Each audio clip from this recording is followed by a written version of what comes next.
¿Cómo te va, Mauricio? Buen día, bienvenido. Buenos días, muchas gracias por la invitación. Aparte con tremenda cortina musical. Bueno, miramos, me leíste el pensamiento porque te iba a preguntar. Hoy es el Día Mundial del Rock, entonces hemos elegido aquellas emblemáticas bandas o artistas, porque tuvo gente sola, suelta, como Phil Collins, Paul McCartney, ¿no? En los conciertos ocurridos cuando ni siquiera sé si vos eras nacido. No, Live Aid no, yo nací en el 87, así que... Bueno, ni siquiera eras nacido, ¿viste? Literalmente. Bueno, pero supongo que alguna vez escuchaste algo. Por supuesto, claro. ¿No? Aparte yo soy muy fanático de Queen, entonces lo tengo como identificado ese momento como un momento importante. Claro, porque además incluso en la película la habrás visto. Exacto, claro. Termina ahí, o sea... Porque justamente estuvieron a punto de no ir por aquel de... Y era el concierto para estar, había que estar ahí. ¿Sí? Claro. Bueno, además la importancia de que Mercury tenía en esa banda, es decir, si Mercury decía no va a la banda. Es que Queen tiene... Yo creo que toda la banda era excelente, soy muy fanático de Queen, pero está claro, Freddie Mercury es un tipo que era un tipo que claramente tenía un liderazgo ahí muy importante. Y tal como decía un oyente... Hoy en el Día Mundial del Rock estábamos escuchando, Queen probablemente no aplique como lo que mejor sintetiza el rock, ¿no? La escuché, pero la verdad debo confesar que no me gustó nada el comentario. Yo creo que sí, yo defendería que Queen es una banda de rock. Evidentemente tiene un conjunto de elementos que trae a jugar ahí que son de otros tipos de música. A veces se lo minimiza diciendo, es una banda de pop. No, yo creo que es una banda de rock. Claro, no es como otras que escuché cuando ahora la cortina, como Led Zeppelin, o que son típicamente rock and rolleras, que también son excelentes, por supuesto. Claro, lo que pasa es que por eso, en estas... Si lo usamos como para tener, digamos, unas charlas entretenidas que sirvan para adquirir nuevos conocimientos y nuevas perspectivas, yo siempre digo, este tipo de charlas, como por ejemplo, ¿quién es mejor, Maradona o Messi? Sí. Si es para eso, yo siempre digo bienvenidas. Claro. Porque, acordate que... Ahora, si es para cerrarnos, para mí son una porquería como charla, como objetivo, porque no sirve de nada, porque es verdad, está decretado, no es rock. ¿Y qué hacemos? Y claro, obvio, sigue siendo genial. La gente va a dejar de escuchar, va a dejar de bailar. ¿Dónde están, no? Y además en la creación artística son tan necesarias como riesgosas las clasificaciones, ¿no? Obvio. O sea, tenemos que saber, mira, esto lo hacemos porque no hay más remedio, pero del mismo modo hay que tomarlas con relativa importancia, ¿no? No, claro. Yo creo que Queen se resistía también, ellos mismos se resistían a ser catalogados como de una única forma, pero nada, yo creo que cuando uno escucha, incluso cuando uno está como en ánimo a escuchar rock, poner Queen no te deja tirado. Ahí está. Bueno, muy bien, vayamos al hoy. Hoy salió por primera vez, esto que tengo en la mano probablemente se transforma en algo histórico, y es un suplemento de economía, y que se llama Economía, la diaria Economía, y que vendrá acompañando a la diaria todos los lunes, ¿no es cierto? Todos los lunes. En todo caso, digamos que ya anunció hoy más temprano sus contenidos. El contenido central es una entrevista al exministro Danilo Astori. El gobierno parece continuar en campaña electoral. Este es el título gancho, ¿no? Que seguramente el editor entendía que era el más adecuado. Porque además desde cierta perspectiva económica es probablemente el menos económico de los títulos, ¿no? Pero bueno, está bien. Ser, sí. Vos tenés que presentar las cosas de tal modo que resulte atractivo para mayorías. E incluye un artículo que vos firmás, muchos enanos, pocos gigantes, metáforas sobre la distribución de los ingresos.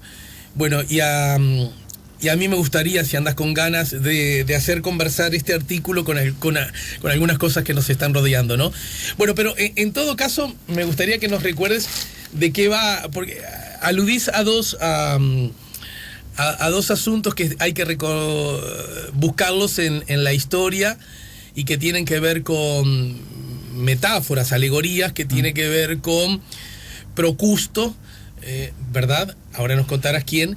Y en todo caso, un rato después, 3000 años después, esa misma idea toma forma, esa misma cama toma forma de un desfile, ¿no? Exactamente. A ver, contanos un poco. Bueno, es que engancho dos ideas. Vos decías recién que el gancho, que el título de la diaria Economía de hoy no es tan economicista. Y en realidad un poco la idea de la diaria Economía y este conjunto de artículos es justamente llevar los debates económicos a un público más general. Y también esa es la idea que guía un poco este artículo. O sea, es un artículo que trata sobre la distribución del ingreso y en particular sobre lo que en economía se llama los grupos de altos ingresos o de grupos de muy altos ingresos.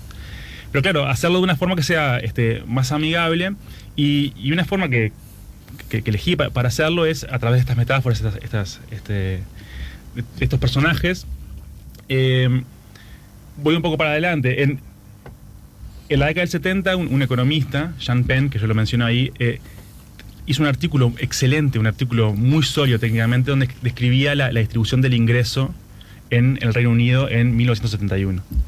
Para hacerlo, y eso es lo que un poco como comento en el artículo, él, en vez de usar gráficas, números, estadísticas, decidió escribir un desfile de 1 hora de duración, en la que cada persona, y este era el truco del artículo, cada persona que desfilaba tenía una altura que era proporcional a sus ingresos. Claro. Entonces, el tipo lo que hace es describe ese desfile de 1 hora de duración, y las personas que por allí pasan, y con el objetivo de caracterizar algunas de las cosas más importantes de una distribución del ingreso cualquiera, en ese caso la del Reino Unido, pero que aplica a un conjunto de economías. Entonces, para eso usa la imagen, el mismo Penn, que es el que hace el artículo, usa la imagen de Procusto, que es una figura de la mitología griega, que es un tipo medio terrible, tenía una posada ahí cerca de Atenas, y lo que hacía es cuando la gente pasaba, medio desadvertida, como a comer algo y a dormir, los invitaba a pasar, era muy amable.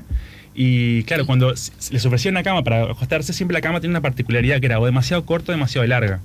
Claro, si era muy corta, la persona se acostaba, le sobraba una pierna, un brazo, no sé qué, y Procusto de noche entraba, ¡tac!, le cortaba las partes que sobraban, los brazos, las piernas, lo que sea, una cosa muy terrible, bien a lo griego, ¿no? Sí, sí.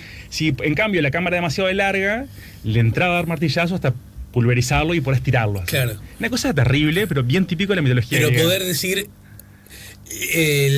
la cama que yo ofrezco es ideal para la medida Exacto. de... Entonces, Penn, en este artículo que nos describe la distribución del ingreso, y dice, bueno, usemos las habilidades de Procusto, sin ser tan terribles como Procusto, pero usemos a Procusto para acortar o alargar a las personas, de modo tal que justamente que su estatura coincida con sus ingresos. Entonces es muy interesante porque lo que hace él es describir un desfile, pero en esa descripción... Estamos hablando de 50 años atrás, ¿verdad? Sí, 50 años atrás en el Reino Unido. Él lo hace allí. Yo en el artículo un poco describo lo que Penn nos cuenta sobre este desfile imaginario de Inglaterra, en el que se caracterizan algunas cuestiones bien importantes de la distribución del ingreso. Y una de las características centrales, y ahí ya vamos como al aterrizaje de todo esto en Uruguay, es que en realidad si uno quiere entender, analizar la distribución del ingreso viendo este desfile, lo que uno vería en realidad es que sería un desfile interminable de personas enanas, es decir, personas que, si el ingreso promedio de una persona es equivalente a la altura promedio de alguien,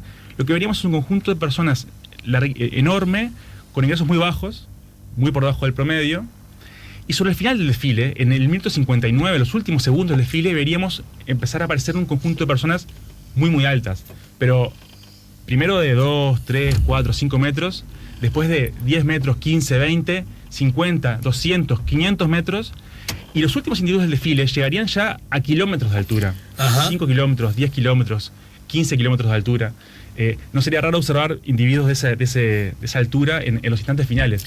¿Y esto qué nos dice? Nos dice que en realidad la distribución de los ingresos en un país cualquiera, incluyendo Uruguay, es una distribución en la cual el 99%, para fijar un número, de nosotros tiene una altura de una persona promedio o medio tirando a enanos, y hay un conjunto muy pequeño de personas que tienen ingresos disparatadamente altos. Es la primera vez en mi historia que me siento como la mayoría, te voy a decir. Bueno, perfecto, claro. Ese es mi mundo, justamente. No sé de qué se asombran. Acá te lo escribí, mirá, está escrito ahí. Pero pará, porque alguien podría, y ahora en todo caso vamos a meter una pata, vos nos lo proponés así incluso en tu propio artículo, bueno, ¿y qué está pasando con ese desfile en Uruguay, no es cierto?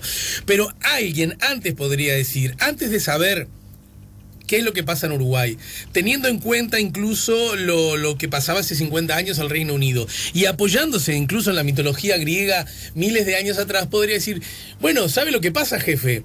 Que los desfiles a lo largo de toda la humanidad han sido siempre así. Un montón con poco o con muy poco, y unos poquitos con mucho o con muchísimo, ¿verdad? Entonces, no deberíamos asombrarnos, no deberíamos sorprendernos, ni tampoco mucho menos ofendernos. Algunos incluso dirían, ¿qué necesidad de cambiar esto que ha sido siempre así y por lo tanto es lo, comillas, natural del ser humano? Bueno, es una discusión súper interesante porque en realidad es cierto, la mayoría de las sociedades a lo largo de la historia han sido sociedades con altísimos niveles de desigualdad. Esto es muy en particular así desde la revolución industrial en adelante, en la que hemos experimentado como humanidad un crecimiento económico, un crecimiento de acceso a bienes y servicios materiales enorme, pero también en muchos casos una aceleración del un incremento de la desigualdad muy marcado, asociado justamente a este incremento de la riqueza que tenemos como sociedades. Ahora, dicho esto, también es cierto que han habido variaciones. Perdón, Mauricio, sí. como sos amigo, me permito molestarte un poco más. Por supuesto. Probablemente, ahora vayamos a la pregunta que te dejé planteada, pero probablemente antes del capitalismo, por decirlo a grosso modo, los niveles de desigualdad probablemente fueran hasta más subrayados, ¿no? Bueno, eso en realidad hay bastante literatura que intenta estudiar. Es muy difícil estudiar cómo era la desigualdad hace 500 años porque imagínate que el acceso a información, a datos, es muy limitado y hay que hacer una cantidad de supuestos y las estimaciones son difíciles, pero hay información alguna. Y lo que sabemos es que había niveles de desigualdad efectivamente muy altos, pero también recordemos que hasta la Revolución Industrial, en realidad el nivel de riqueza, de ingresos que se generaba en las sociedades era muy bajo. Claro. Entonces, en realidad la había posibilidad de acumular era más menos posibilidades de, o sea, pensemos que tanto Luis XIV como Ramsés II esencialmente vivían más o menos igual. Eran gente súper rica, eran los emperadores reyes de sus respectivos imperios, pero se calefaccionaban con fuego, con estufas de leña, se trasladaban como máximo a la velocidad que puede llevarte un caballo, vivían en lugares que eran... comparemos eso con la situación de 2020 o de 1971 como la de Penn, donde tenemos un acceso a bienes y servicios materiales que es... Entonces eso también permite que la desigualdad, digamos, adquiera una dimensión ya mucho mayor. También he leído en esa misma dirección que probablemente una persona, incluso de esos enanos que desfilan por ese desfile, probablemente tuviese niveles de confort iguales o incluso más altos que Ramsés y que Luis XIV, sí, ¿no? Naturalmente, porque es cierto que la humanidad toda, digamos, ahora tiene un acceso a eso, a bienes materiales muy superior a lo que tenía hace un par de siglos. Y eso es un gran avance que queremos como humanidad. Ahora, eso no deja... Digamos, es cierto eso, pero al mismo tiempo también es cierto que los niveles de igualdad son muy elevados. Perfecto, las dos cosas son ciertas. Pero igual quería hacer un comentario adicional, que es que si bien siempre hubo desigualdad y este tipo de desfiles uno los podría haber encontrado en muchos momentos de la historia y en muchos lugares, no es menos cierto que diferentes países han experimentado en diferentes momentos situaciones en las que la desigualdad se ha reducido sustantivamente. Europa, en la posguerra, en los 30 años que siguieron a la Segunda Guerra Mundial, fue un continente súper igualitario. Acá Penn está describiendo ya un momento en que la desigualdad empezaba lentamente a crecer nuevamente. En realidad, la salida de la Segunda Guerra Mundial, Europa fue un continente que era muy igualitario, en parte porque tenía un conjunto de políticas que abiertamente apuntaban a la redistribución de los ingresos. Entonces, obviamente, en ese momento también había niveles de desigualdad elevados, que podrían ser cuestionables y demás, pero eran muy inferiores a los que tiene ahora. Si vamos a Estados Unidos, es muchísimo más claro. Estados Unidos de la posguerra era un lugar mucho más igualitario. Desde Reagan en adelante, la desigualdad se disparó rápidamente y hoy Estados Unidos tiene niveles de desigualdad comparables a los que tenía en la previa de la Primera Guerra Mundial. O sea, hizo como una especie de U y volvió 100 años hacia atrás a los niveles de desigualdad que tenía hace 100 años, en el momento en que el momento del capitalismo más emergente y salvaje de los primeros años, primeras décadas de esa segunda revolución industrial. Una pregunta que cualquiera, no economista necesariamente, podría hacerse es: ¿en qué medida eso ha coincidido con presencia del Estado, o dicho de otra manera, con políticas públicas? Lo digo porque la política pública emana del Estado, pero a veces cuando uno dice eso, habla como de Estados, incluso... Pero es relevante porque en realidad los estudiosos de este tipo de fenómenos de largo plazo lo que dicen es, bueno, el mundo desarrollado en particular, la desigualdad se redujo muy fuertemente, fruto de tres grandes shocks que tuvo esas economías, que fueron la Primera Guerra Mundial, la crisis del 29 y la Segunda Guerra Mundial. Esos tres shocks combinados generaron una caída de la desigualdad muy marcada, también asociada con la destrucción de algunos de esos países. Pero después lo que mantuvo los niveles de desigualdad de niveles reducidos fue justamente que se montaron un conjunto de políticas que deliberadamente buscaban reducir la desigualdad. Un apunte nomás, creo que yo lo comenté la vez pasada cuando estuve por acá. Estados Unidos, no estoy hablando de Corea del Norte, Estados Unidos tenía en la posguerra tasas de impuestos, lo que sería la última tasa del IRPF acá, que en Uruguay es 36%, era en promedio 81-82%. O sea, esa es la tasa de impuestos que cobraba Estados Unidos, de los 50, ¿no? Ese Estados Unidos glorioso que recordamos las películas, tenía tasas de sueño americano, ¿no es cierto? Tenía tasas de impuestos elevadísimas. ¿Por qué? Porque ellos consideraban en ese momento que reducir los niveles de desigualdad, o mantener, mejor dicho, los niveles de igualdad en niveles relativamente bajos, era un objetivo de política importante. Y entonces así lo tenían, y estamos hablando de el periodo que se conoce como los 30 años gloriosos del capitalismo. O sea, fue un periodo de capitalismo muy igualitario. Que puede decir que en líneas generales va que de esos 50 a los 70, digamos. Sí, bueno, ahí ya serían 20 años. No sé. Hasta Reagan, básicamente. Claro, en el caso, claro. Es que en realidad cuando se estudia esto, dice, bueno, Reagan y Thatcher fueron dos presidentes que de alguna forma desmontaron buena parte de este sistema de redistributivo, sí, y que permitió que la desigualdad volviera a crecer. Está bien. Me río porque está pasando lo que siempre pasa acá, que no necesariamente nos atenemos al programa que nos manda el Codicen. Pero como no existe el Codicen, no importa. Exacto, pero aparte nos divertimos. No, porque hay una cosa interesante lo que vos decís que me parece que es justo para entender a quienes tomaron esas decisiones. Probablemente Margaret Thatcher y Ronald Reagan empezaron a achicar la importancia y el rol del Estado, achicar en cuanto a su incidencia y achicar objetivamente, ¿no? En cuanto a su volumen, porque probablemente ya los números eran insatisfactorios, ¿no? Lo quiero decir porque no es que todos estaban bla bla bla viviendo de la fiesta de la justa redistribución. Cuando de pronto se despertaron y nacieron dos malos, ¿verdad? Una mala en las islas y otro malo que era bastante malo como actor, pero esa es otra historia, es cierto, ¿verdad? Entonces, y empezaron a decir, la gente vive muy, muy feliz y muy plena y muy contenta, vayamos a destruir el Estado para que empiecen a vivir mal. No.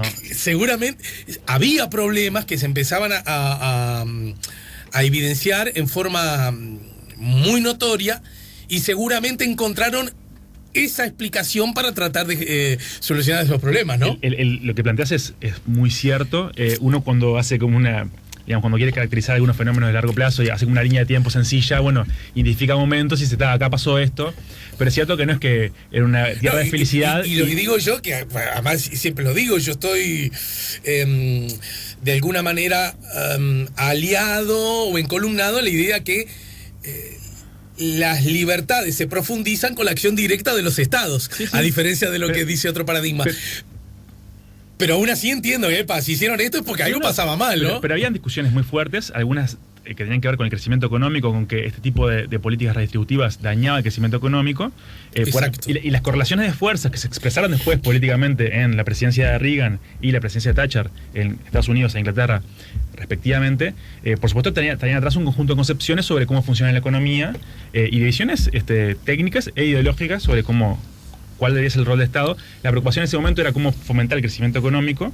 Claro. Y entonces ellos consideraban que bajando los impuestos, sobre todo los impuestos a los más ricos, lograrían así dinamizar una idea que nos resulta muy familiar. Muy familiar. Es una idea que está muy difundida. El resultado de eso, por ejemplo, en el caso de Estados Unidos, fue que efectivamente un resultado doble y muy interesante para analizar, que es que las décadas posteriores a los 80 fueron décadas de gran crecimiento económico en Estados Unidos, efectivamente, pero de que buena parte de ese crecimiento económico fue captado, fue apropiado justamente por este 1% de estos gigantes ahí está, que nosotros hablamos. Y ahí ponemos el enganche, pero es interesante porque efectivamente decimos, ¿crecimiento económico? Sí, claro, Estados Unidos, clarísimo. Ahora, ¿quién se quedó con todo ese nuevo dinero? Se lo quedaron esencialmente, y esto está bastante documentado, se lo quedaron esencialmente los grupos de muy altos ingresos. Entonces, eso también explica en alguna medida, y muchos autores así lo proponen, el ascenso de figuras como Trump. Hoy, claro. Vos tenés décadas de crecimiento económico, pero que en realidad buena parte de la población, estamos hablando de la mitad de la población más pobre, en realidad sus ingresos han estado prácticamente estancados desde la década del 80, o sea, hace 30, 40 años tienen los ingresos estancados. Evidentemente dicen, bueno, el país crece esto viene bárbaro y nosotros nada, Claro. genera un descontento social muy marcado que después explotan, por ejemplo, figuras como Trump.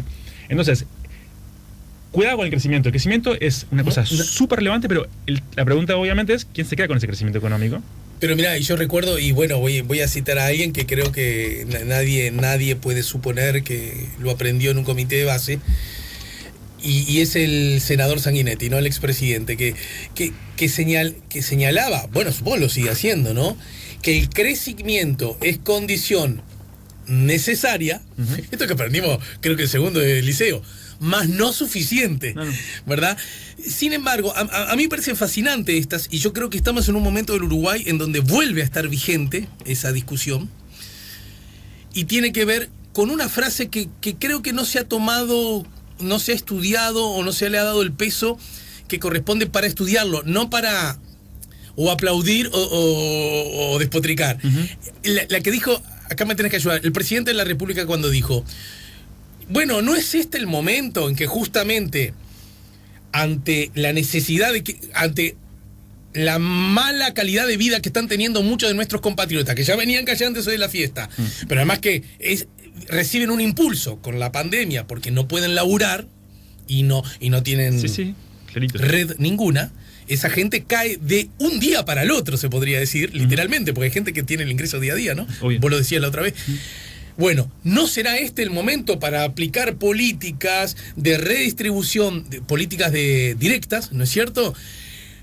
Y que esas las terminen pagando los que más tienen, ¿no? Y acá el presidente fue clarísimo, el presidente del Uruguay, cuando dijo, no, porque esos son los maya oro, y a los maya de oro necesitamos que estén libres de esfuerzo y de peso para que empujen del carro. Esa es una mirada ideológica económica, que en realidad yo creo que es fascinante, porque además nos permite discutir en esos planos, ¿no? Pero es la misma discusión que decíamos recién sobre Reagan. A eso me refiero. Tiene mucho que ver. Que es histórica esa. Pero a mí, yo coincido contigo que es interesante como poner los argumentos sobre la mesa y de alguna forma intentar comprenderlos y entender sobre todo que digamos que acá no hay verdades reveladas, no hay verdades escritas en piedra, cosas que sean como cuestiones evidentes, son fenómenos sociales muy complejos. El crecimiento económico es un fenómeno social muy complejo, la desigualdad es un fenómeno social muy complejo.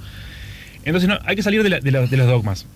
Que subir los impuestos automáticamente implica que estamos a dañar el crecimiento, no es cierto. Que subir los impuestos, a ver...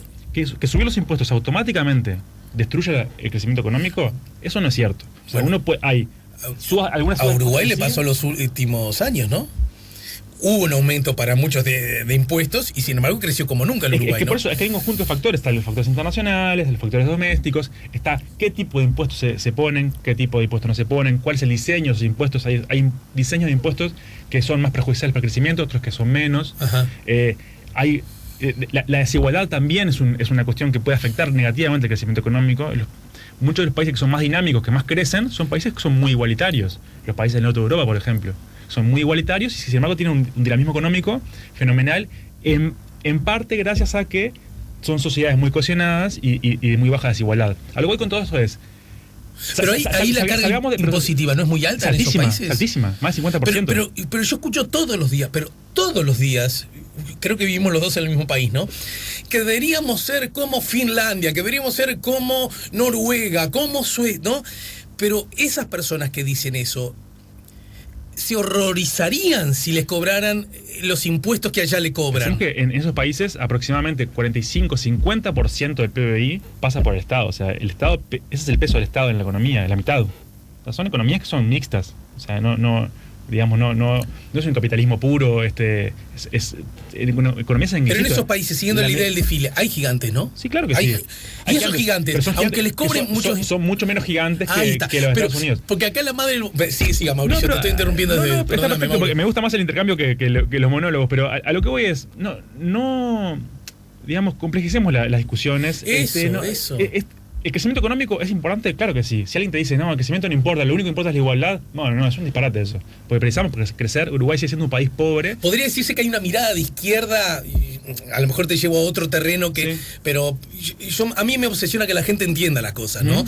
Que hay cierta mirada que uno podría identificarla en la línea de derecha-izquierda, más tirada a la izquierda, viene el extremo de la izquierda que de alguna manera minimiza la importancia del crecimiento económico? Yo creo que hay algunos discursos que minimizan la importancia del crecimiento económico, pero sobre todo porque, y esta es mi interpretación, capaz que es equivocada, pero porque hay una contraposición tan marcada entre los ideales igualitarios y el crecimiento económico que dicen, no, la desigualdad no importa porque lo que importa es el crecimiento. Entonces, capaz que como reacción defensiva te dicen, no, ahí está. No es el crecimiento, lo importante es la igualdad. Yo creo que es una falsa dicotomía. Perfecto. Y lo que hay que apostar es justamente a complejizar el debate y buscar los mecanismos para lograr crecimiento económico que nos favorezca a todos. Es una idea muy sencilla, o sea, no tiene demasiada vuelta. Naturalmente, los ideales igualitarios son típicamente asociados a las ideas de izquierda. Eso es una cosa que es evidente. La pregunta es cómo incorporar este conjunto de ideales de justicia en una planificación económica, en un conjunto de medidas de política económica que a la vez no perjudiquen el crecimiento económico y nos permitan repartir ese crecimiento de forma más igualitaria, de modo que no pase como pasó en Estados Unidos, que crecieron un montón, pero todo ese crecimiento se lo quedó un grupo muy minoritario. Vamos a una breve pausa y al regreso entonces vamos a describir el desfile en Uruguay. Bien, perfecto. Si lo hiciéramos. Y en todo caso, según tu mirada, naturalmente, ¿cuáles son las fortalezas que exhibe y cuáles son las debilidades que exhibe? No obstante, me parece que este es el momento para hacer una pregunta. A propósito de verdades reveladas o de axiomas escritos en piedra, ¿no? Hay una idea que sostiene que si vos al gigante le cobrás muchos impuestos, desestimulás al gigante y hace que el gigante ya no tenga ganas de andar porque los impuestos lo frenan demasiado. Y ahí es que yo hago esa pregunta, y hago la pregunta porque no conozco a fondo la respuesta, lo admito, estoy evidenciando mi ignorancia. En esos países, los nórdicos, donde la carga impositiva es subrayadamente más alta que en Uruguay, ni hablar, ¿no? Sí, naturalmente. Sin embargo, allá hay gigantes, muy gigantes, ¿no es cierto? Probablemente en ese desfile luzcan más grandes que el resto, pero el resto no necesariamente es tanto más pequeño que ellos. Los tipos, ¿por qué igual siguen empujando a pesar de que no habíamos quedado que si vos le ponías muchos impuestos desestimulaban? Para todo eso, luego de la pausa.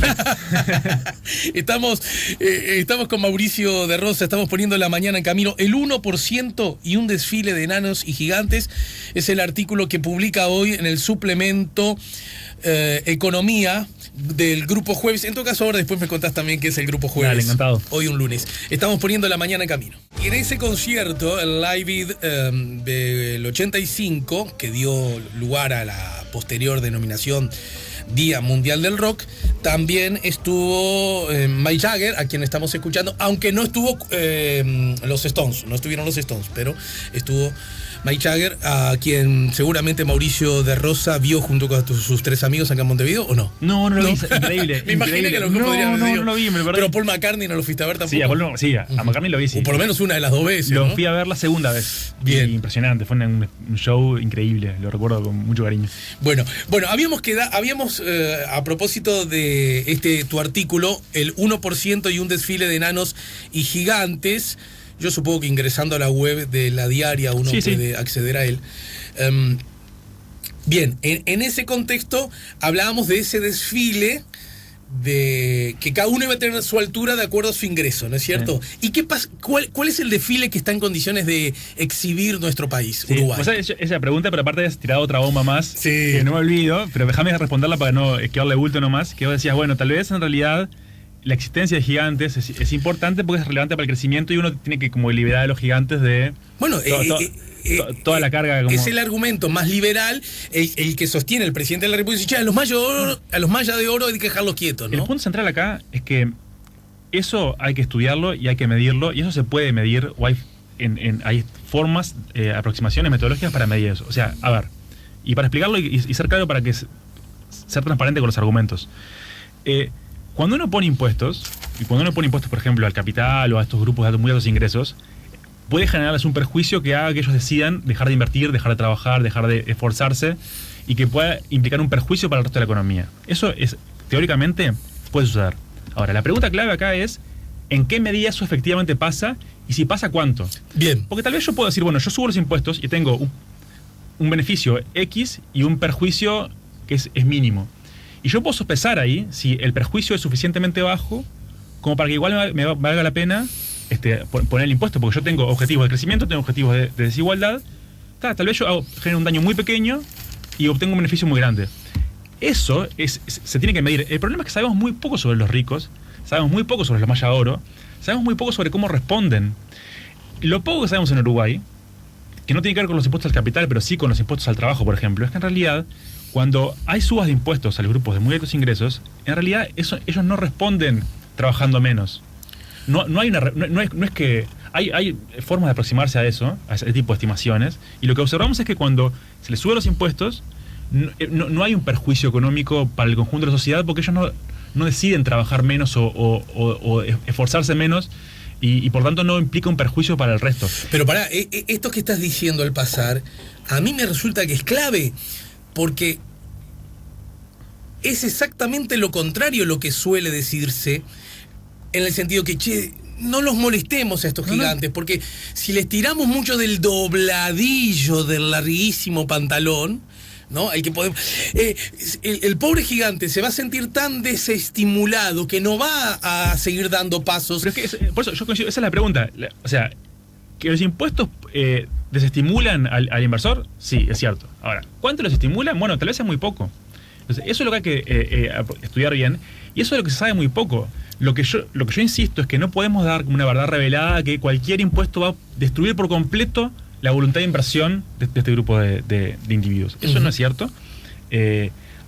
Son cosas que hay que estudiar, y no cualquier impuesto impacta de la misma forma. Entonces, por ejemplo, yo decía, en el caso muy específico del IRPF, las subas de IRPF en los grupos de muy altos ingresos, las estimaciones preliminares con las que contamos, indican que la respuesta de ellos, en términos de cuántas horas deciden trabajar, cuánto esfuerzo deciden volcar en la economía, es relativamente moderada.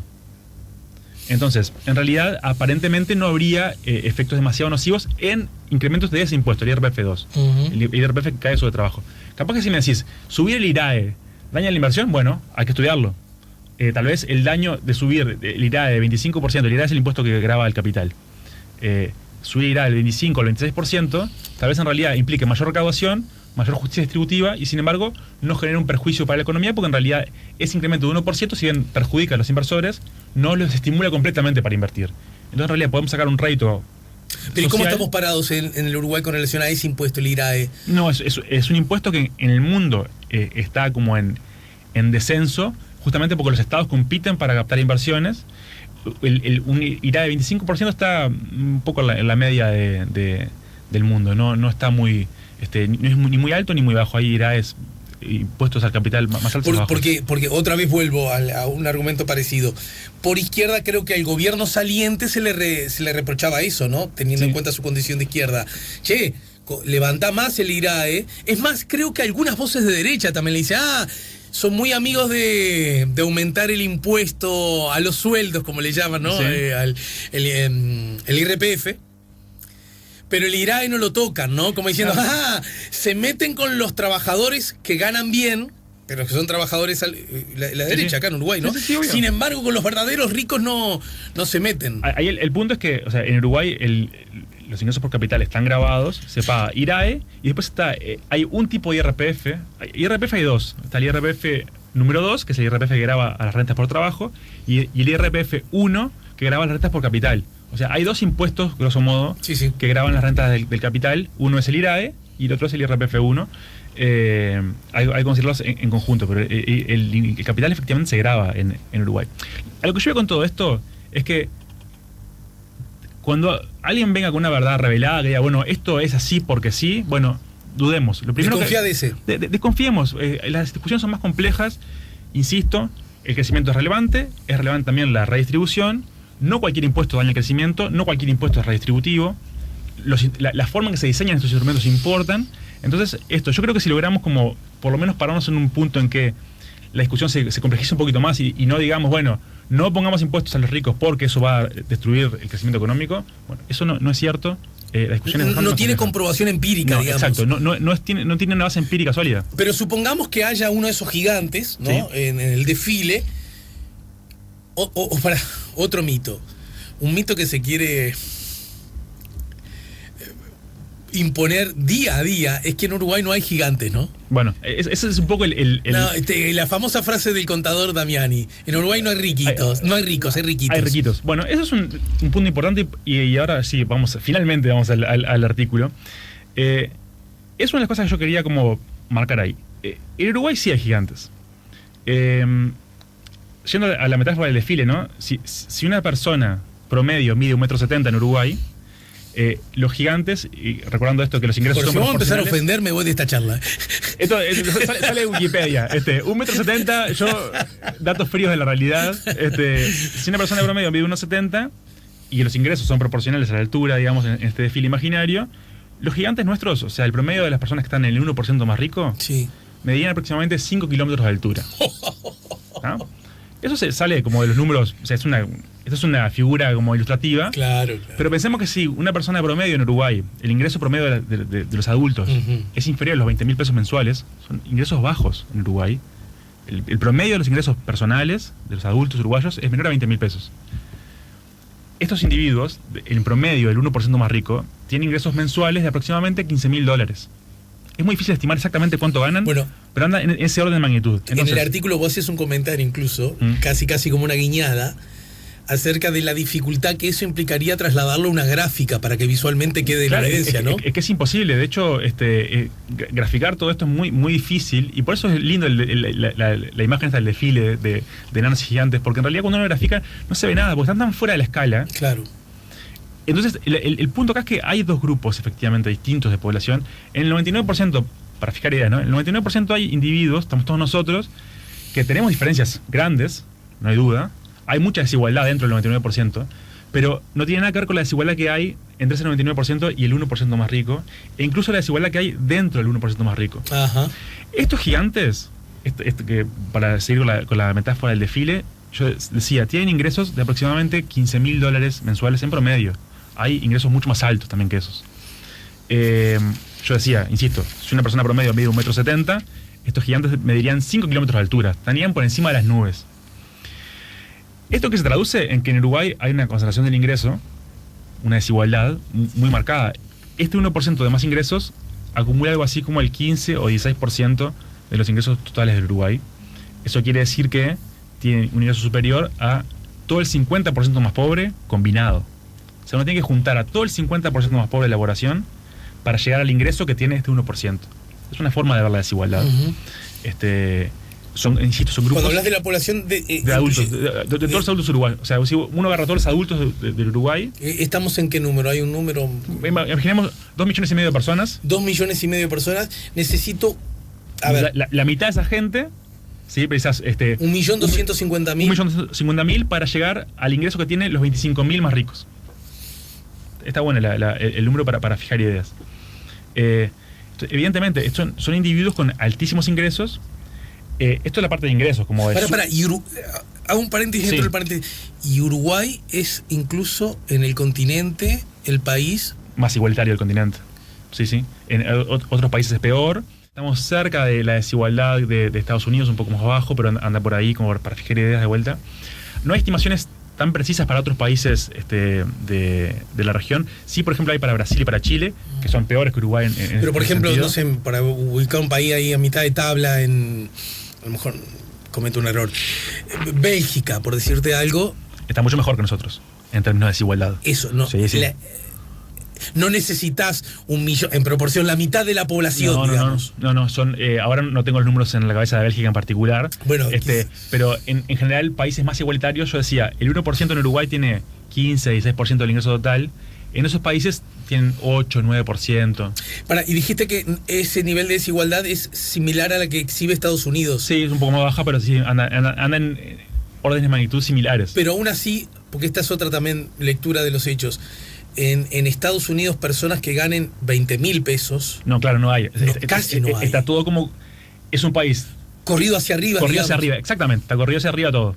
Pero por eso la desigualdad es buena porque te dice, bueno, relativo a la riqueza del país, cómo está distribuida esa riqueza. Porque, perdón, Mauricio. No, obvio. Yo sé que estás sufriendo con este tipo de charlas, pero ahí también está metida otro asunto del análisis que hay que hacer. Porque ponele que uno sea escandalosamente inadmisiblemente rico, pero en un lugar donde el más pobre aún así tiene ingresos suficientes para tener cierto mínimo estándar de dignidad. Claro, es una discusión, es una dimensión súper relevante esa. Evidentemente, esa situación es menos grave que una situación en la que la desigualdad al mismo tiempo se acompaña por unos niveles de pobreza extrema, claro, muy marcados. Obviamente son situaciones que yo prefiero ser rico y desigual que pobre y desigual. Ahora, la desigualdad igual puede ser un problema para los países ricos. Ellos lo plantean más en términos como de, por ejemplo, de la influencia de estos grupos de muy altos ingresos en la política, en el financiamiento de los partidos políticos, de las campañas, el dominio de medios de comunicación, más como en clave democrática que en clave estrictamente económica, aunque también tiene problemas económicos duros y puros. Por ejemplo, esto de que un grupo muy chico de personas se apropia de buena parte del crecimiento económico. Pero volviendo a Uruguay, yo decía, ingresos muy concentrados. El patrimonio, que es más como las empresas, las tierras, las casas, está todavía más concentrado en Uruguay. Este 1% acumula entre 1/3 y 1/4 de la riqueza total del Uruguay. Ahí las estimaciones son más difíciles, pero aproximadamente es ese el porcentaje, con la diferencia de que el 50% más pobre en Uruguay tiene algo así como entre el 5 y el 10% de la riqueza. Para pasar de vuelta a la comparación, requeriríamos más o menos 5 de esas mitades pobres para tener el patrimonio del 1% más rico. Claro. Yo decía, el 1% de más tiene igual cantidad de ingresos que el 50% más pobre. Eso en ingresos. Ahora, en riqueza, en patrimonio, en casas, apartamentos, tierras, empresas, precisas 5 de esas mitades pobres para llegar al 1% más rico. Entonces, porque acá es donde se cuela otro asunto y tiene que ver con aspectos filosóficos y con aspectos prácticos. Voy al práctico. Yo los tiro y vos me decís cuáles son bolazos. Dale. Y cuáles son. Bueno, si yo a ese 1% más rico le cobro más impuestos, lo que hará ese es llevar sus inversiones a un lugar del planeta, en un mundo globalizado donde eso es muy fácil, a lugares donde le cobren menos. Y ahí sería, él sigue ganando y nosotros como comunidad perdemos, porque ni siquiera eso poquito que hacía, poquito me refiero a la carga tributaria, y ni siquiera lo tendríamos. Esa es una. Y después la otra, que yo sé que da para otra charla, pero igual la quiero poner, es, loco, si hay un tipo, ¿cuántas veces más rico entonces en multiplicación? O sea, 5 mitades pobres para llegar a la riqueza, al patrimonio del 1% más rico. Bien, en el desfile está el de 1,70 y otro que mide, ¿cuánto dijiste? 5 kilómetros. Sí. 5 kilómetros. Si hay un tipo que mide 5 kilómetros de altura, cuando todos ustedes miden apenas 1,70, es porque ese tipo se esforzó o tiene un talento o estaba despierto mientras el vago de 1,70 dormía, o, también otra mirada, cuenta con la gracia de Dios que el otro no tiene, ¿no es cierto? Entonces, intervenir en eso sería injusto, porque le estás sacando, es decir, si hay uno que corre la carrera, Carl Lewis, ¿no? Sí, sí. El hijo del viento. Entonces como este sí se entrenó mientras otro no se entrenaba, le vamos a poner una pata en la rueda, ¿no? Le vamos a hacer una zangadilla para que lleguemos todos igualitos. Hay también, siempre que se aborda estos temas, una lógica de lo que es justo y de lo que es injusto, ¿no? Pero naturalmente, y está bien que así sea, que se discutan esos términos, porque hay una dimensión que media todo esto, que es la dimensión de la justicia y qué consideramos justo y qué consideramos injusto. Claro. Eso, o sea, no hay que, digamos, no hay que decir esto es economía, entonces por tanto es una cosa objetiva y no, está mediada por las concepciones de justicia. Yo lo que intentaba hacer acá en este artículo es poner los datos con los que tenemos, los mejores que tenemos, a disposición de este debate. Pero hay un segundo debate que es ese mismo, que es, bueno, ¿esto nos parece justo o injusto? ¿Está justificado o no está justificado? En general, la literatura distingue entre, digamos, lo que son las circunstancias del individuo, la suerte o la poca suerte que haya tenido, y el esfuerzo. Evidentemente, yo creo que cualquier noción de justicia, más o menos, que podríamos acordar con cierta facilidad, diría, bueno, lo que depende del esfuerzo del individuo, en realidad, está bien, es suyo, no deberíamos meternos con eso. Lo que depende de las circunstancias del individuo, es decir, si nació en una familia rica o no, si nació en un buen barrio, si pudo ir a una buena escuela, si heredó una riqueza importante o no, bueno, eso ya es menos justificable o es más difícil decir, bueno, esto es todo suyo y está bien que se lo quede todo. Digamos, es un estudio distinto y son otros datos que habría que poner en juego. Mirando esto, uno diría, está bien, tal vez esta persona es el 50% más pobre, estos que ganan 20.000 pesos mensuales o menos, tal vez se esfuerzan menos que el que gana $15.000 mensuales. Ahora, ¿se esfuerzan cuánto? 10 veces menos. El que gana $15.000 mensuales se levanta 10 veces más temprano. No duerme. Claro. Es tan brillante, su productividad es tan alta que excede a la del resto de la población por 100, 200.000 veces. Sí, claro. Yendo a la carrera, el malla de oro llega un poquito antes. Pero aún los que llegan muy tarde, llegan un ratitito después, unos segundos. La pregunta es, o sea, está bien, hay una parte de eso que puede ser porque esa persona es más talentosa o se esfuerza más. Sí.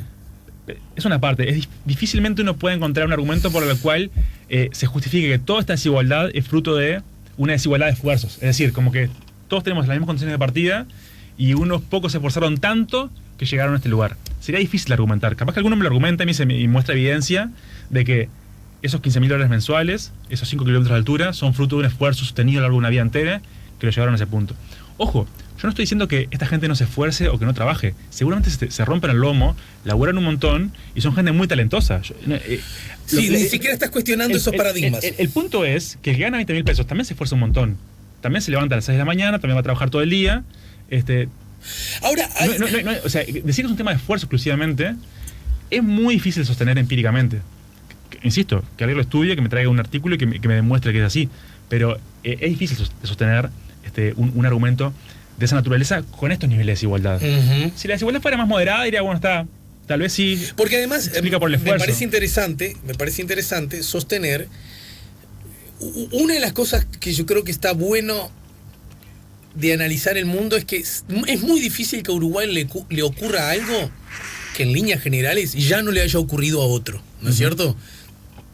Nosotros andamos medio enamorados acá en Uruguay, quizás esa ha sido nuestra forma de sobrevivencia, de creer que todo nace o muere aquí mismo, sí. ¿Verdad? Entonces nos parece que las discusiones que se procesan aquí son made in celeste. Claro, es todo autóctono. Y eso es bien de comarca chica, ¿está? Pero eso lo sabemos todos, sí. Aún hasta los que sostienen eso, ¿no? La pregunta es, estas preguntas que nos hacemos, en realidad ya otras naciones se las han hecho antes, sí. Y han tenido un recorrido en ese sentido. Sí, y discusiones y evidencia. En Uruguay nos falta mucho todavía en acumular evidencia en todos estos temas. Yo acá traigo solamente algunos elementos que hemos podido descubrir, digamos, en el último tiempo, pero hay muchas más preguntas. Incluso yo planteé algunas preguntas ahí, por ejemplo, el rol de la herencia, que todavía no tenemos claro. En otros países sí se sabe cuál es el rol de la herencia en estas acumulaciones de riqueza o no.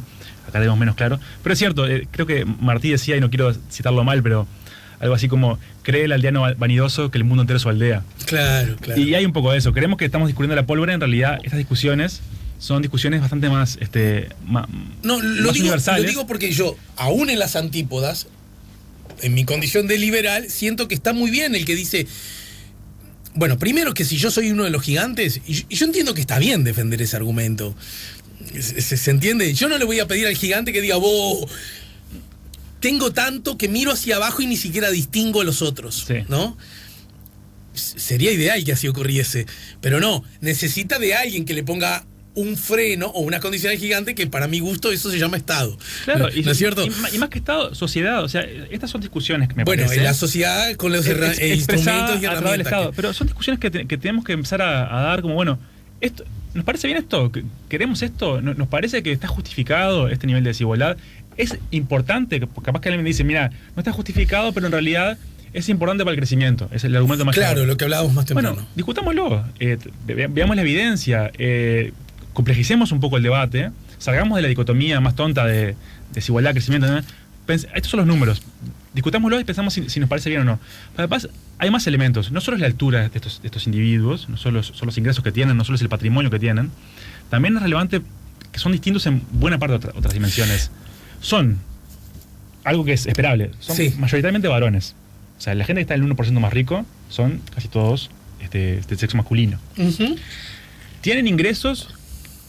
para el 99% de nosotros, los ingresos vienen básicamente o de salarios o de jubilaciones. Sí. O sea, de ahí salen los ingresos que tenemos. O sea, de lo que nos pagan por trabajar o para los jubilados de la jubilación. Sí, una vez que te retiraste, sí. los ingresos por capital son muy raros. Podemos tener algún interés de algún plazo fijo que tiene alguno puesto, pero es muy poquita plata. Eso es así para todo el 99%. Para el 1% más rico, los ingresos por capital son el 40% de sus ingresos. Y si vamos al 0,1% más rico, los porcentajes son muy superiores. O sea, pueden ser directores de una empresa muy importante y tener un sueldo muy, muy alto y aún así... Y además perciben ingresos por la propiedad de la empresa. O sea, tienen un ingreso Claro, por... pero quiero decir, eso que o es otro que reciben, aún así es más grande o más alto que ese gigantesco salario. Es exactamente así. Y además, todos los ingresos por capital, o el 90%, se acumulan justamente en este grupo de este 1% más rico, este 0,1% más rico de la población. Todos los ingresos por capital van a parar ahí arriba. O sea, los individuos que están en lo más alto de la distribución, los gigantes, son en general dueños de empresas. Además de percibir, como vos decías, un salario por la dirección de la empresa, por la supervisión, por la toma de decisiones, además perciben ingresos por la simple o no tan simple propiedad de sus activos. Es una cosa que es importante diferenciarla. El empresario recibe un ingreso que por más que sea por más que tenga un único recibo de sueldo, un único recibo de una factura, tiene dos componentes. Un componente que es por el trabajo que realiza, de dirección, de supervisión, de planificación, y otro que es por la propiedad. Esto no es un invento mío. ¿Y pagan impuestos por ambos bueno, o no? Eso depende de la forma contable que resuelvan para bueno, pagarse. porque acá hay algo que vos decís en el artículo. Me gustaría ir a la última tanda y te quedas Sí, claro, sí, por supuesto. Acá hay una cosa que yo me las dice. Una forma es... porque decís... ¿Cuáles son los gigantes uruguayos? Y te cito textual. No es una pregunta sencilla, ya que las fuentes que habitualmente usamos para estudiar la distribución del ingreso no funcionan bien con nuestros gigantes, digamos, ¿no? Aquella cosa dice, de los pobres conocemos todo. Precisamente. ¿No? Es más, tanto conocemos que le decimos hasta cómo tienen que salir de la pobreza o incluso de qué manera seguir en la pobreza indirectamente, obvio. ¿no? De hecho, toda esta línea de investigación viene concentrada como en estos grupos de altos ingresos, viene de la mano de esta preocupación. Claro. Sabemos un montón sobre la pobreza, claro, pero sobre la riqueza sabemos muy poquito. Pero entonces, la fuente de información, que es la encuesta continua de hogares, es muy mala para estimar... Ahí está. Y la otra, esa es insuficiente, ¿no es cierto? Claro, porque cuando la encuesta continua de hogares, supongamos que llegue al hogar de ese 1%, tampoco hay garantías que cuando viene el encuestador, el que responda exactamente, ¿no? Yo ahí menciono algunos elementos. O sea, a veces no saben cuánto ganan, a veces deciden subdeclarar cuánto ganan. Y además, esto ya es un tema más estadístico, pero por el propio diseño de la muestra de la encuesta continua de hogares, es imposible jamás, aunque respondan con total precisión, captar adecuadamente cuántos ingresos tienen. Y después hay otra forma que es la declaración de impuestos de las personas. Exactamente, ¿no? Nosotros, y hacemos así en Uruguay y en buena parte del mundo, todos los estudios sobre grupos de altos ingresos se basan en particular en declaraciones de impuestos. Nosotros usamos las declaraciones de IRPF de las personas, por supuesto, descientificadas. Nosotros nunca sabemos de quién estamos. Vemos un numerito enmascarado y no sabemos de qué persona se trata, pero sí podemos observar sus ingresos, los que ellos declaran, y a partir de esa información es que nosotros estimamos estos números. O sea, estos números surgen de lo que la gente declara que gana, que puede, por supuesto, estar sujeto a problemas de lo que se llama elusión, que es cuando se usan elementos que están en el sistema tributario, que son legales para intentar pagar lo menos posible, deducciones, ajustes, cuestiones para pagar la menor cantidad de ingresos posibles, y a la vez evasión. O sea, si algún individuo evade y en realidad declara que gana 1.000 cuando en realidad gana 2.000, nosotros acá lo tenemos contabilizado como que gana 1.000. Claro. O sea, estos números que yo doy acá son una cota inferior asociada a lo que las personas declaran que están ganando. En el mejor de los casos, un pisito. Es un piso. Claro. Es un piso.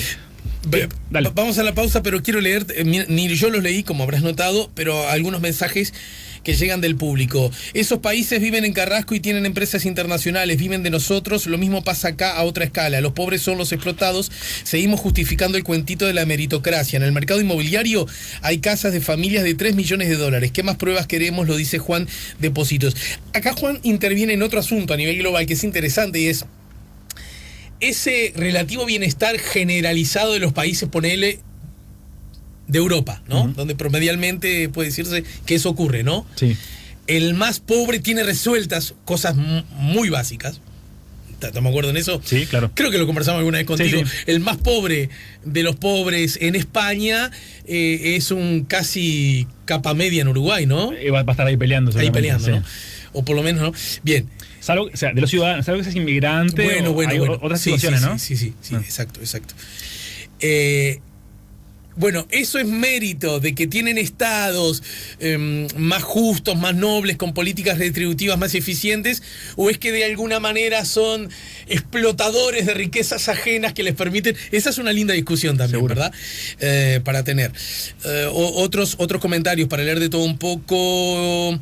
El problema es la burocracia del welfare, el estado de bienestar. Fíjate que Gustavo, el indigente que falleció por hipotermia, lamentablemente ya está enterrado, mientras el fiscal que lo devolvió a la calle, los policías que lo detuvieron, los responsables del refugio donde se le negó cobijo, las autoridades de salud pública, el Ministerio Social, todos siguen cobrando sus, en ocasiones, suculentos sueldos. Está interesante lo que dice José, da la impresión que la burocracia del welfare que tú tanto amas y defiendes se queda con muy mucho y devuelve a la sociedad muy poquito, lo dice José, en el sentido de que el estado de bienestar es el asesino de este muchacho, ¿no? Es preciosa la charla. Yo, los que vienen, digamos, con posiciones distintas a las mías, no solo me incomodan, sino que me estimulan. Esto es algo que, bueno, supongo que José lo sabrá, por algo escucha este programa, ¿no? En todo caso, las personas que viven en la calle en Uruguay, en su inmensa mayoría, no tienen una condición económica primaria, ¿verdad? No es como los que supimos ver, bueno, vos a lo mejor jóvenes y ya te olvidás, las familias viviendo en la calle porque no tenían guita, hermano, claro, para pagarse un alquiler, para pagarse una pensión, y tuvieron que... Eso en Uruguay se ha corregido bastante, ¿no? Es que en realidad el fenómeno de calle es un fenómeno muy complejo que tiene que ver con lo económico, pero también tiene que ver con las condiciones psicológicas de las personas, con las situaciones de abandono, de ruptura de vínculos con las familias, con los amigos. Muchos son personas que han salido de la cárcel. O sea, es un fenómeno social muy complejo. Igual yo quiero destacar una cosa que está buena, que es que este es un espacio para hablar de economía y estamos entrando como en un terreno que en principio parecería exceder o estar por fuera de lo que es economía, pero eso también es economía. Claro, bueno. O sea, economía no es solamente déficit fiscal, no es solamente tipo de cambio. Es que hay un discurso que creo que ha ganado y el mástil lo sostienen algunos de tus colegas, con todo derecho, por supuesto, de creer que la economía no dialoga con los demás. Bueno, hay una frase, yo no sé bien de quién es, pero que a mí me gusta, y es: basta de hacer política para la economía, tenemos que hacer economía para la política, ¿no? No la conocía, pero es muy buena, es muy interesante. Pero por ahí anda, el espíritu era ese. Claro, ¿viste? Todo es, no, porque la economía no lo permite. Y en realidad tendremos que preguntarnos al revés. Tenemos este problema, usemos la economía para solucionar el problema, hermano. No, claro, ¿no? Eso.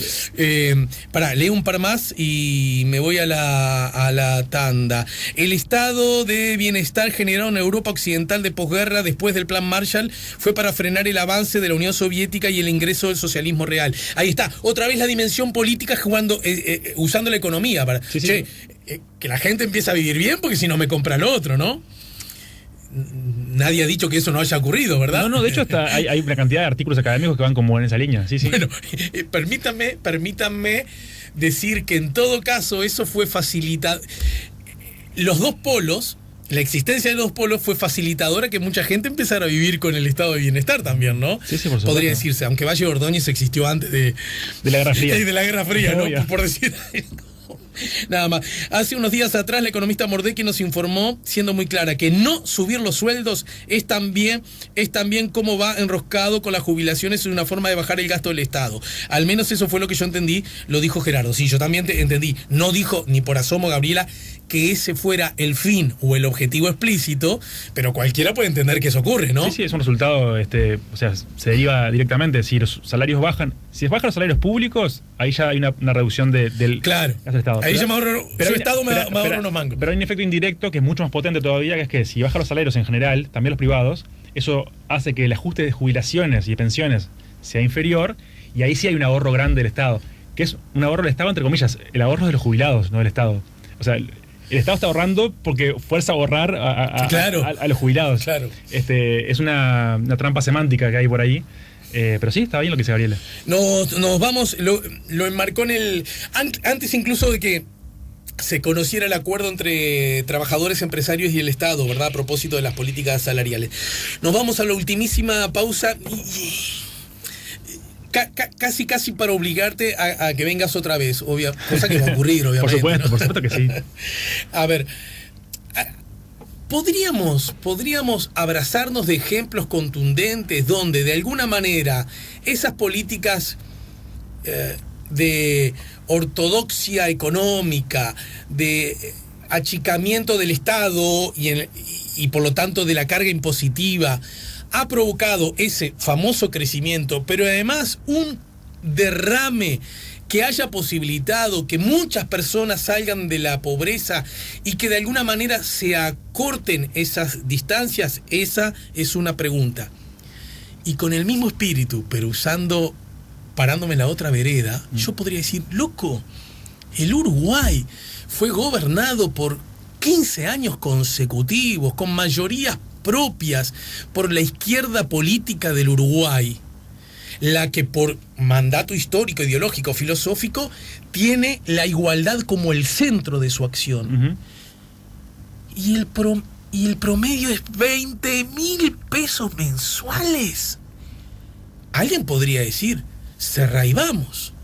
Es decir, luego de la pausa, las dos cosas. Luego de la pausa. Estamos con Mauricio de Rosa, estamos poniendo la mañana en camino. Con Eric Clapton, que también estuvo en aquel recordado Live Aid. Perdón por mi inglés, Mauricio, teneme compasión. Ocurrido en el año 85. 2 años después nacería Mauricio de Rosa, el año que Peñarol salió campeón de... ¿Usted de Peñarol? Entonces, no sé de Peñarol, no sé de Peñarol. No, yo tampoco, pero... No, pero pasa, vengo de una familia que es muy poco futbolera, entonces no... No me digas. Es increíble, la verdad, es impresionante. Te da... Se puede decir que el fútbol casi te da igual. No, me gusta, lo disfruto, pero nunca tuve como esa cosa incorporada no me vas a decir esto al aire que quedo como un... Claro, como un tecnócrata. Una persona sin patria, claro, pero... como un tecnócrata, claro. Además no te gusta el mate. No, te levanté el centro. Así que estoy tomando mate acá al aire. Por lo menos matero me salió el pibe. Claro, me gusta el mate, me gusta el dulce de leche, o sea, las cosas como son. Bueno, si te sirve de consuelo, yo soy un gordo, peor todavía, porque vos sos flaco, yo soy un gordo al que no le gusta el dulce de leche. Así que imagínate a qué llegan los míos. Bueno, pero en todo caso, y para finalizar por hoy, a los dos extremos que te planteé, hay ejemplos del mismo modo que uno puede buscar en los países nórdicos, seguramente, con sus contradicciones, con sus idas, con sus venidas, con sus vaivenes, la vida.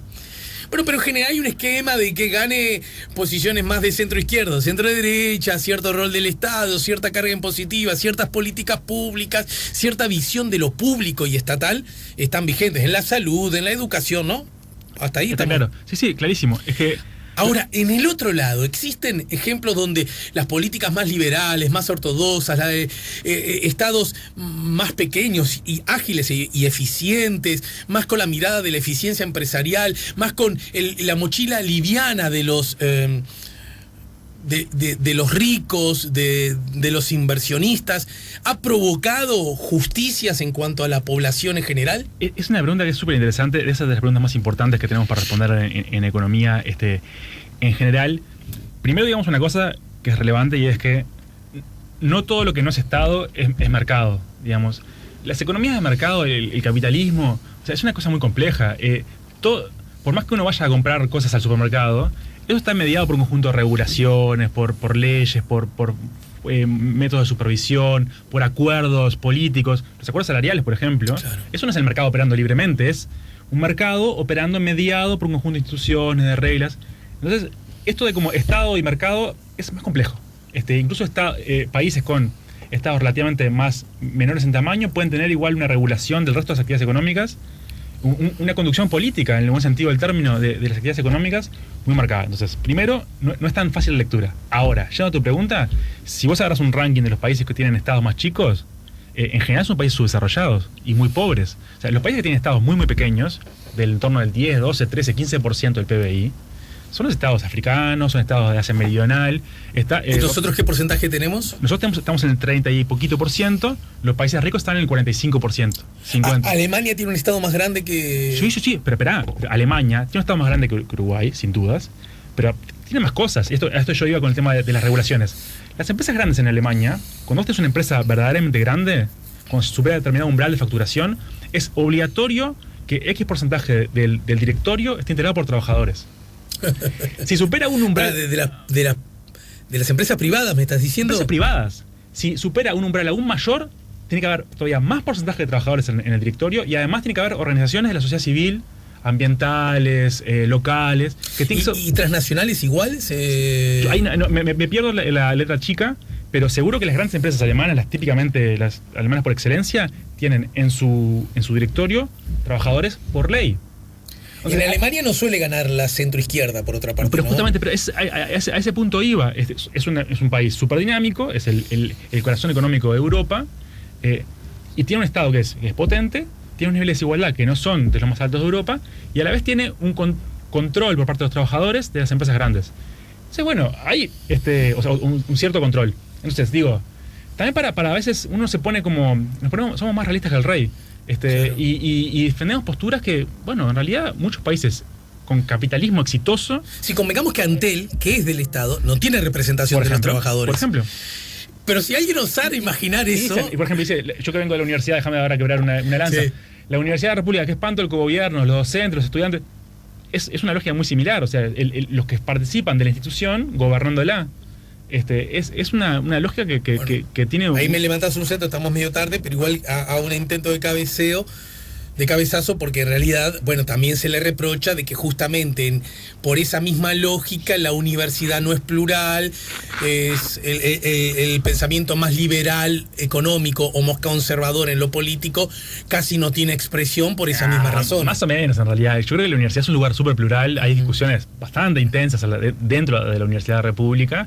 Yo creo que es una... Bueno, me siento la obligación de plantear. No, está bien. Lo que yo más en general decía es que... Hay formas de organización empresarial en Alemania, en Japón, países muy dinámicos, que incluyen esto de la participación de los trabajadores, y ellos también después se derivan en desigualdades más bajas. Con respecto a la segunda pregunta, vos decías, ¿cómo es posible que lleguemos a este punto después de 15 años de gobierno de izquierda con estos niveles de desigualdad? Con estos niveles porque creo que esta pregunta tiene un asidero, me parece adecuado en este sentido. Es una pregunta que se hacen los que no votaron a este gobierno, sí, y los que votaron a este gobierno, usando naturalmente una rienda distinta, ¿no? Pero más allá de qué votó cada quien, es una pregunta que como sociedad es relevante. ¿Qué pasó con la desigualdad en el último periodo? Y yo acá lo que muestro en este artículo es una foto de una parte, de una dimensión particular de la desigualdad, que es los grupos de muy altos ingresos, el grupo de los ricos, llamémosle. Pero la desigualdad en su conjunto, en Uruguay, procesó una caída muy importante. En particular, la caída se concentró entre los años 2008 y 2013. Una caída de la desigualdad muy marcada. Hablamos en el corte del índice de Gini, que es un índice que mide la desigualdad y que es muy difícil de mover, y sin embargo cayó muchísimo. Si uno mira el índice de Gini de Uruguay y lo compara con el Gini de los países más igualitarios del mundo, vemos que en realidad Uruguay recorrió, en esos pocos años, 1/3 de la distancia que lo separaba de los países más igualitarios del mundo. Es un montón.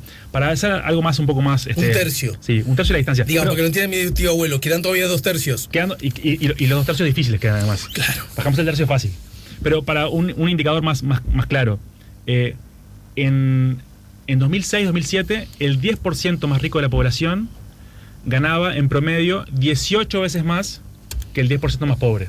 Es otra forma de medir la desigualdad. Repetime eso, por favor. El 10% más rico ganaba 18 veces más que el 10% más pobre. Ajá. Eso en 2006-2007. Después de este proceso de caída de la desigualdad, esa relación pasó a 10-1. Es decir, el 10% más rico ganaba 10 u 11 veces más que el 10% más pobre. O sea, la distancia entre las dos puntas se redujo un montón. Entonces, la desigualdad cayó. Pero ¿cómo medimos al más rico si dijimos hoy más temprano que tenemos grandes problemas en medir? Por eso, es combinando esta fuente de información. Esto que yo digo ahora es como en base a la encuesta continua de hogares. Pero en general, incluso cuando uno toma estos indicadores basados en impuestos, en registros tributarios, que son más precisos para medir a los muy ricos, igual se observa una caída de la desigualdad. Ajá. Entonces, el punto es, tenemos que ser capaces de... A pesar que miden, ¿cuánto dijiste hoy? 5 kilómetros. 5 kilómetros. Igual una reducción de la desigualdad. La participación de ellos en estos años de reducción de la desigualdad cayó un poquito. Pero el punto, más allá de los números, cualitativamente es el siguiente. tenemos que aceptar que la idea de que en Uruguay la desigualdad se redujo, sobre todo, insisto, entre los años 2008 y 2013, después se mantuvo estable, estancada, diríamos, pero aún así conservamos niveles de desigualdad muy altos. Son ciertas las dos cosas. La desigualdad sigue siendo alta en Uruguay, a pesar de haber caído mucho. Es como lo mismo que con el PBI. ¿El PBI creció 15 años? Sí, creció. ¿Seguimos siendo un país pobre? Sí, seguimos siendo un país pobre. O sea, tenemos que aprender a convivir con ese gusto, como dicen, bittersweet, ¿viste? Como agridulce, con las dos cosas. Pero eso es una especie de mandato fatal histórico del cual no vamos a poder liberarnos nunca. Es que no, viene de nuestra historia, que la segunda mitad del siglo XX para el Uruguay fue una mitad muy mala.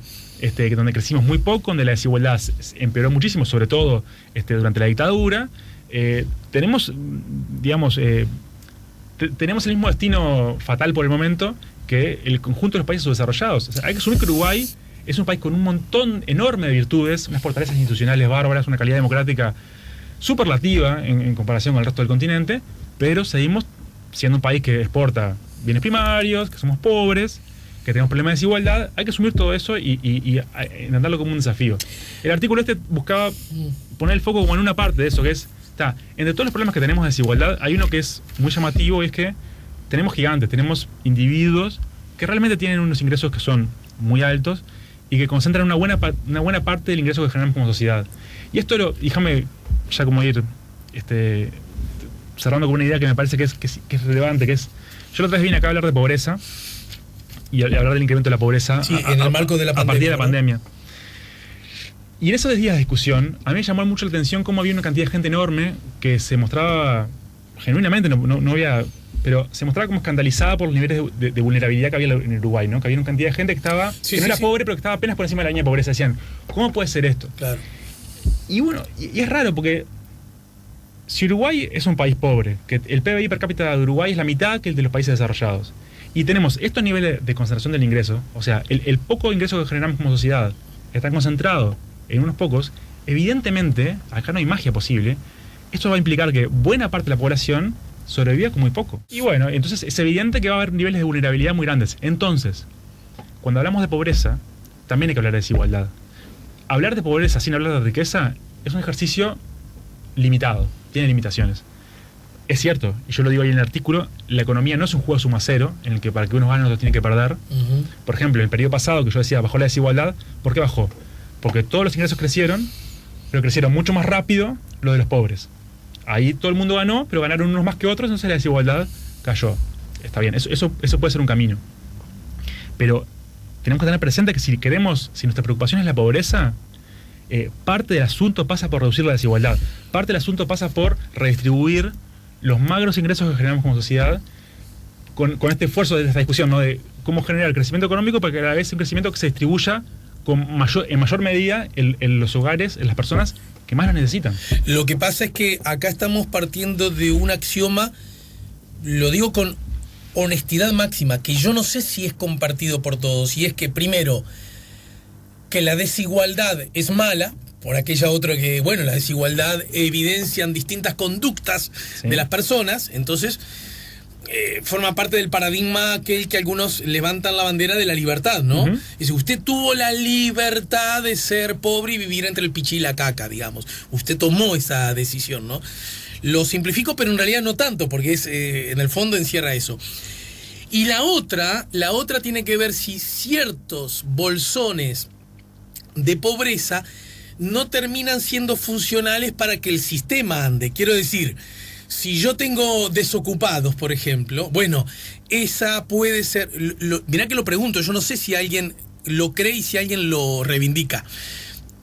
De pronto hay gente que lo cree, pero no se atreve a reivindicarlo, ¿no? Ese es otro tema. Y es, si yo tengo un bolsón de gente desocupada, va a ser ese ejército que yo necesitaría para, entre otras cosas, los que tienen ocupación no me exijan mucho aumento de salario, ¿no? Sí. Porque igual voy a tener la oportunidad de decirles, no, es lo que puedo, y si no te gusta, andate, porque va a haber 15 golpeando la puerta de mi trabajo, ¿no? Ese es un asunto que también está siempre en estas discusiones. Es otra discusión, y en qué medida, digamos, la desigualdad es algo que es desde el punto de vista de la justicia es cuestionable éticamente o no, y en qué medida es funcional o no a determinados intereses. Es una discusión que es relevante. Y la otra punta, que es la que sostienen los trabajadores organizados, ¿no?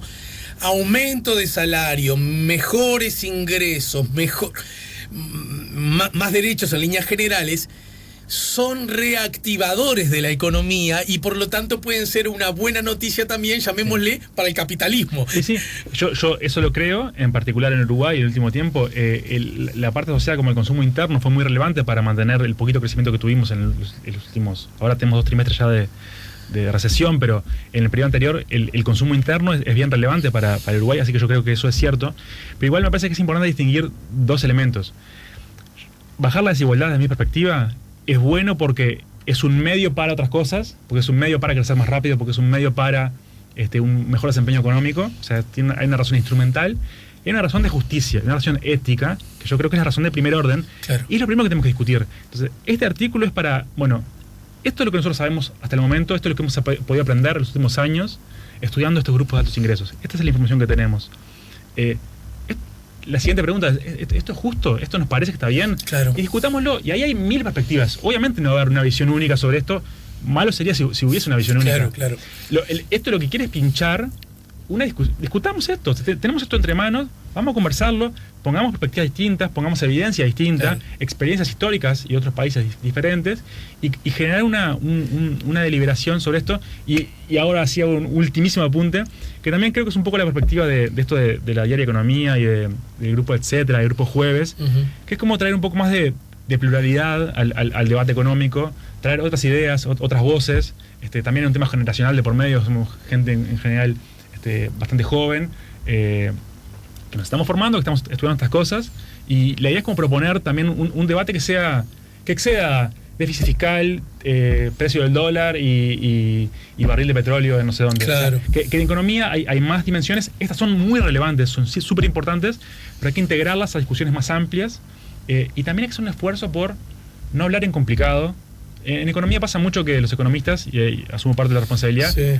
tenemos una tendencia como a mostrar como que lo que hacemos es súper difícil, Sí. que es súper sofisticado y que nadie lo puede entender. Probablemente es un reproche que no solo a los economistas. Bueno, se pero les los podría economistas hacer, ¿no? nos cabe en particular el esfuerzo de Grupo Jueves, etcétera, y de la Diaria de Economía va a ser justamente lo contrario.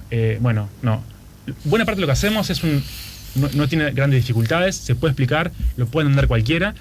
No solo lo puede entender cualquiera, sino que es importante que todos y todas lo entendamos, porque son debates importantes. Entonces hay que tener los elementos para poder hacerlo, y buena parte de nuestro trabajo como economistas, y en particular en mi caso, que trabajo en la Universidad de la República, es intentar hacer el esfuerzo por traducir estos conceptos para que la ciudadanía los pueda discutir y para generar discusiones que sean valiosas para el colectivo. Bueno, muchas gracias, Mauricio. Bueno, nos vamos, ya estamos incluso pasado de hora. A ver. Dice Eddie el escribano, que es además hincha de Liverpool, y por ese lado me quedo con ese mensaje. Buen día, estimado Alejandro. Hoy con el rock te pusiste re loco. Aguanta el rock and roll. Excelente la nota del economista. Yo siempre en el primer lugar de la fila por tamaño y por bolsillo. Somos dos. Abrazo fraterno y liverpulense, lo dice Eddie el escribano. Bueno, señores, con esto nos vamos. Te agradezco mucho, Mauricio. Y nos reencontramos más temprano que tarde, ¿eh? Por supuesto. El economista, investigador y docente de la Universidad de la República, Mauricio de Rosa, nos ayudó a poner la mañana en camino. Si buscas un portón automático para tu casa o para la oficina, asegúrate que sea fuerte, que sea seguro, que sea práctico, que sea un SEA. Porque solo un portón SEA te asegura el mayor respaldo técnico, un service propio en todo el país y la garantía de todos sus productos. Ingresa en seaportones.uy o llama al 2601-2611. Si vas a elegir un portón, que sea un SEA.